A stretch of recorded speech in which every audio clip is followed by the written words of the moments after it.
eBarberton ikhaya leentaba zamakhonjwa indawo yabhenkezwa njengegugu lehlabathi nenomtsalane kubakhenkethi kodwa emva kokudityaniswa koomasipala le dolopana nemigodi kwimo emaxongo.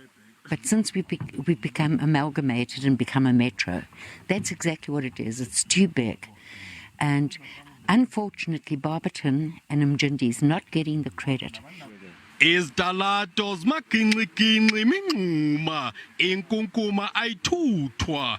It just feels to us that Mbombela is a municipality that's too big. The structure is not set up properly so that there's somebody that's accountable for Mjindi like it was before.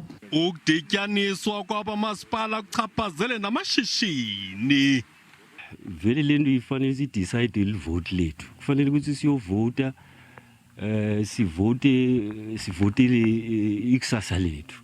Sibahlali basemjini bantu labasha indzaba yokuvota sebayibukela ekudzeni nebu positive bayo abasaboni. Uninzi lumadola nzima ukuvota ngelithi izikrelemnqa zathabathela kuzo ezopolitiko.